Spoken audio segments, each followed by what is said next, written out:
Imagino que Iago Castro nas súas vacacións aproveitaría para poñer en práctica todos os sabios consellos que deixou neste programa Nus Cachousa durante todo este tempo. Aproveitaches Bueno, non? fixe, mira, unha vermicomposteira. Que me dices, en serio? Non é bromero para seguir co xogo.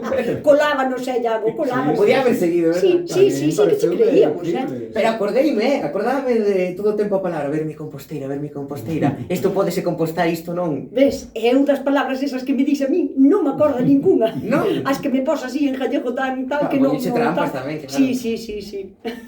Pois nada, aquí está Nus Cachousa, acabades de escoitar a súa voz. Moi boa tarde. Acabamos de abrir esta horta particular de Nusca que nos convoca cada tarde de xoves. Seguimos seguir así durante todo o mes de xullo. Vai estar por aquí, neste horario habitual, que está aberto tamén o número de WhatsApp para que nos enviedes as dúbidas, curiosidades, preguntas que teñades para Nusca, porque é a forma máis efectiva. E podedes facelo a través de notas de voz ou mensaxes de texto. Se queredes acompañar algunha dúbida que teñades con algunha fotografía, se a cousa é complicada, Axuda. iso vai facilitar moito a tarefa a Nusca. Por lo tanto, recordamos o número de WhatsApp, Iago. 627 751962. Moi ben. Tes aí as preguntiñas? Temos aquí as preguntiñas, a ver se me acordo como se lee. Vale, non sei se acorda de ler este home, que foi de vacacións e non se acorda, Pues Bueno, vamos a perdonar si se lle len coa la traba. Veña. Por aquí dinos, teño unha horta urbana na zona de Ortoño, cerca de Bertamiráns. Teño plantadas cenorias e os talos parece que están para apañar, pero cando saco moitas das cenorias presentan este estado que nos amosa aquí nas fotos. A ver que opinas e se me podes dicir a que se debe isto. Parece que están rotas. Sí, parece que están rotas, o sea, están abertas de lais a lais, como di miña nai. Isto suele pasar porque pasa as zanorias e calquer outro tipo de fruto. Si sufre un pouco de estrés por sequía ou moito calor e de repente lle aportamos moita chuvia, que pode ser culpa nosa ou porque o tempo tamén de repente solta moita chuvia despois duns días moi secos. O que fai é hidratar tan rápido a carne de dentro que a piel non o soporta e rompe. Abre, non? Que é o mesmo que pasa ao mellor cos peladillos ou cas estrías ou, sabes, que a piel non dá máis de sí e rompe. Entón, a hidratación non ten solución, agora podeas comer igualmente, non teñen unha boa cara, pero sí que van a ter unha boa comida igualmente. O que pasa que agora a solución é que para a próxima ten que manter un pouquiño máis constante a humedad que necesitan as zanorias, que necesitan unha humedad constante, sempre. Por aquí pregúntanos se tes algún remedio contra a tuta, que agora nos explicarás o que é. Sí, o ano claro. pasado tiven unha invasión. Este ano puxen ervas aromáticas no bancal, como perexil, romeu, citronela, alfábega, lavanda, orego, Mimá. carabel mourisco, caléndula e trampas cromáticas. E dinos se lle falta algo. Non? Dios mío, solo falta que me digas que é o carabel. Como dixeches? Sabía que ibas a ver. Sabíalo, Mira, que o fixestes con alevosía. Claro, aquí está todo pensado. Isto é o que en castelán se coñece como tajete Ai, concho, ou clavel moros, sí, que son esas Sí, flores... sei calé, pero como é? Como dixestes? Carabel mourisco, que tivemos que aquí Carabel facer unha mourisco. consulta... A experta, a persona Claro, experta en... Estaba difícil esa, Sí, claro, no, sí, complicado, Non para atopábamos todos, o termo correcto. Bueno, pregunta ela que lle falta. No, pues, Faltalle só irónicamente. invitarme a ver a súa horta porque ten de todo. É deste tipo de personas que teño que ter cuidado co que dixo porque o que diga vai no a facer. E teno todo perfecto, que lle vai a faltar? O que pasa que, claro, pregúntame pola tuta. A tuta chámase tuta absoluta porque alimentase absolutamente de todo o tomate, dá igual que sean follas, flores, frutos, verdes, en calquera estado. É un tipo de polilla, que cando é polilla, parece como unha mariposiña así pequeniña castaña de 1 centímetro, e pon os ovos no en vez das follas, e cando eclosionan os ovos, as larvas empezan a comer nas partes medias da folla, nin por arriba nin por abaixo, na parte media. Fai como se fora uns circuitos, como se fora un escalestri, sabes, así, todo en curviñas, e así, é moi difícil de eliminar, porque, cando é pequeno, está no medio da folla, non hai un produto que lle podas botar, bueno, a ver, a non ser un insecticida que entre dentro da planta. E cando é un gusanito, o que fai é meterse dentro do tomate aínda que estea verde. Entón é difícil de collela, pero bueno, non imposible. E non lle ataca só ao tomate, sino a todo tipo de solanáceas. Tomate, pataca, berenjena e pimento. O que pasa que a plaga normalmente vese máis na planta do tomate. Pero bueno, podemos, usar como se foran bichos que parasitan os ovos. Hai unha avispa parasitaria que ademais podese comprar un lote de bichiños para botar na túa horta, veñen ca casiña incluída e todo, e o que fan é parasitar o ovo deste bicho, non? Cando pon as larvas, mata o que hai dentro do ovo e queda a larva desa avispilla, chamanse parasitoides. Despois temos tamén trampas con feromonas, que o que fan é atraer aos machos adultos e quedan atrapados, non? Unha especie de pegamento ou que sexa. Despois tamén podemos utilizar, por exemplo, unha bacteria que se chama Bacillus thuringiensis, que é un tipo de bacteria que cando algúns animales a ingieren, morren de inanición porque se lle forman como unha especie de cristales no sistema digestivo e non poden comer. Entón, se calquera bicho que coma follas, a tuta absoluta do tomate, come as follas do tomate, podemos tamén atallar o problema. Pero, bueno, eu penso que con todas as trampas que puxo alrededor da súa plantación de tomates, penso que non pode ter moito problema, porque, ademais, o que vai a conseguir é atraer bichos que podan axudar a combatir esa plaga, porque con tantas flores fai a vida agradable a outros bichos que veñen a combatir a plaga. Ou seja, que sempre hai como maneiras naturais de combatir as cousas naturais, non? Sí, claro. Sempre a mellor defensa, ou non, como é, o mellor ataque é unha boa defensa, está o facendo perfectamente, ou sea, está defendendo antes de que empece a vir o ataque. Entón... Pois Mercedes de Pontevedra dinos que ten esta lima, que nos achega unha fotografía, que non é a planta orixinal. A orixinal secou e brotou esta, e a súa pregunta é se ten que quitala. A ela parecelle que son todo chupóns, e a ver que podes dicir ti, Óscar. Mira, isto suele pasar moitas veces. Normalmente, cando compramos un frutal, non é un frutal nasido de cuña, sempre é un frutal que está xa inxertado. É como se foran dous frutales en un. O sea, ten porta inxerto, ou patrón que se chama, e despois o inxerto da fruta que queremos comer, non? Entón, se a jalla principal morre, o porta inxerto vai a coller forza e vai a brotar. Pero claro, o porta inxerto normalmente nin dá fruto, e se o dá, moitas veces nin é comestible, nin é o que nós pensamos. Entón, por que se fai isto? Faise porque un árbol, a partir de cuña, pode tardar en empezar a dar frutos, pois, 15 anos, sin problema ningún. Pero se ti colles un porta inxerto, un patrón, e lles pichas unha rama de un árbol que xa é productivo, a rama xa ten eses anos. E o porta inxerto o único que vai a facer é ofrecerlle máis vigorosidade, porque é máis fuerte nas raíces, porque ten máis, non sei, máis... ten outro tipo de defensas, non? Claro, se morre o pau principal, o que che queda é o porta inxerto, que non é para nada recomendable telo. Escoita, a non ser que o que estea buscando, claro, se está buscando volver a ter limas, creo que era, non? Se o que quere é volver a ter esa fruta, pois tería o que arrancar e poñer un novo. Pero, se o que busca é ter un árbol bonito que lle dea sombra e que lle dea, pois eso, fermosura, como se fora ornamental, vai a ter moita forza. Entón, pois, que valore. Pero que limas non lle vai a volver a dar nunca. Non, que va.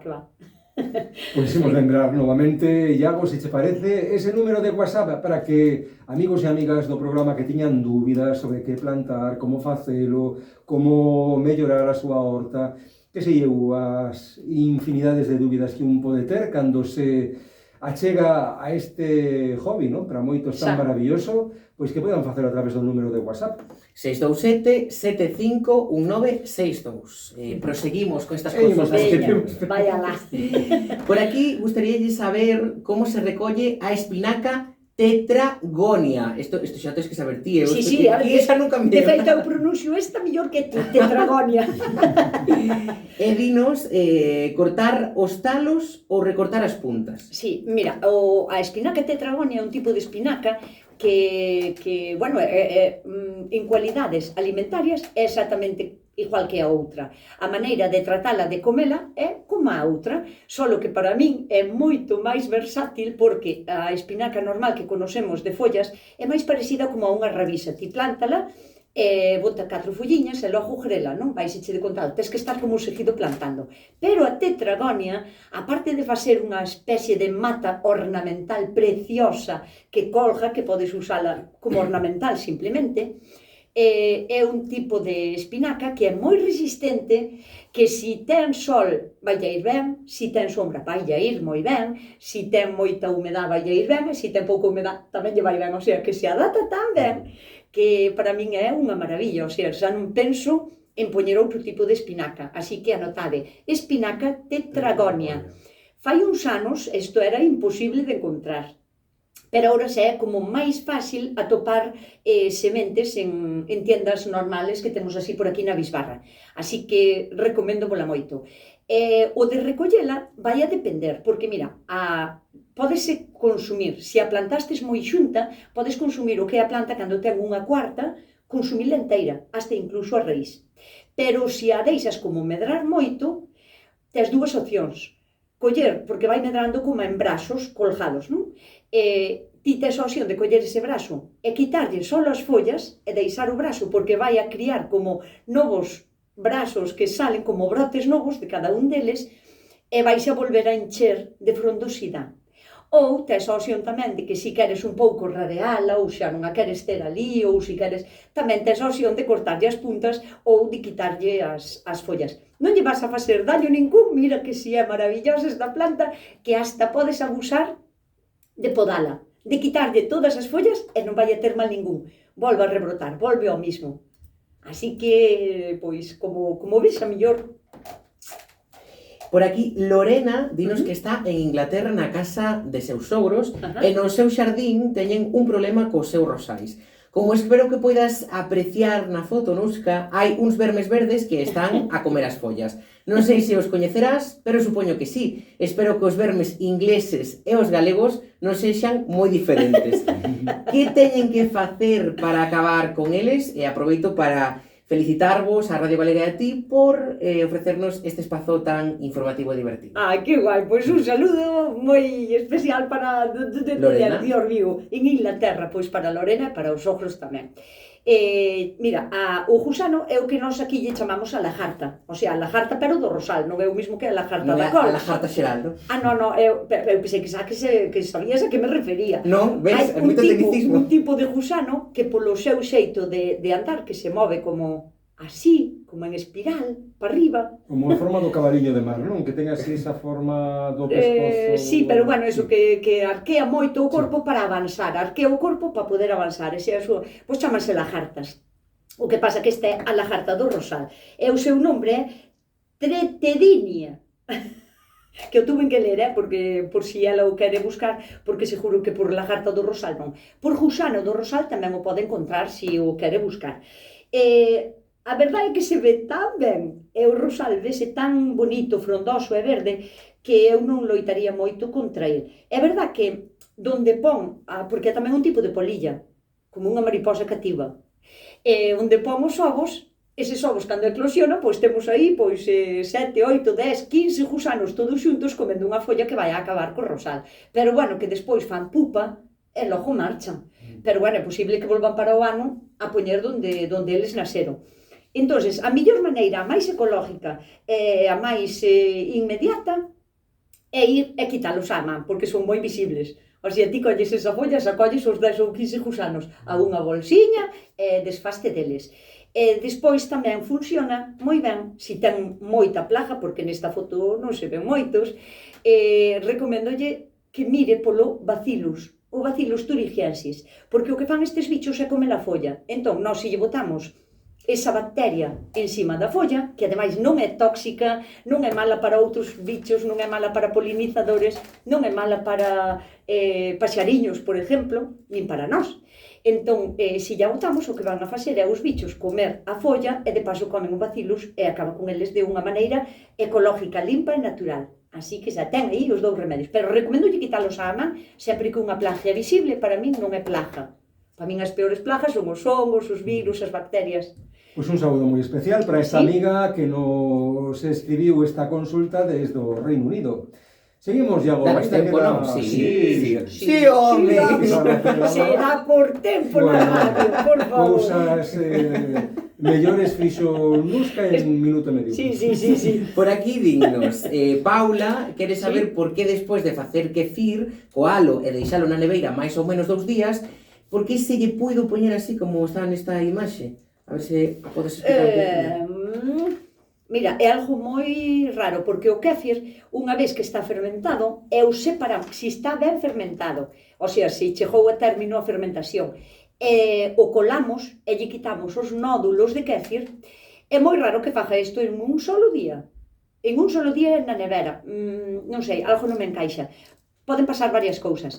Primeiro, que a primeira fermentación antes de colalo que non estivera completa, porque ao colalo sempre poden pasar, pois eso, pasan hongos, bacterias e tal, que poden seguir facendo fermentación. O que me extraña é que dun día para outro se lle corte tanto. Isto non suele pasar. Tamén pode ser que o colador que use, que teña unha malla demasiado ancha e que se lle colen, aínda que ela non nos vesa, pequenos micro nódulos de facer kéfir e que sigan fermentando porque había aínda lactosa en ese leite. Se hai lactosa e hai nódulos, eles siguen fermentando. É o único que se me ocurre. Si non foi nada deso, recoméndolle que recalcule a cantidade de nódulos que a cantidade de leite que pon para facer o kéfir. Porque ao mellor ten demasiados nódulos e fai unha fermentación como moi rápida e o que provoca é unha segunda fermentación despois de telo colado.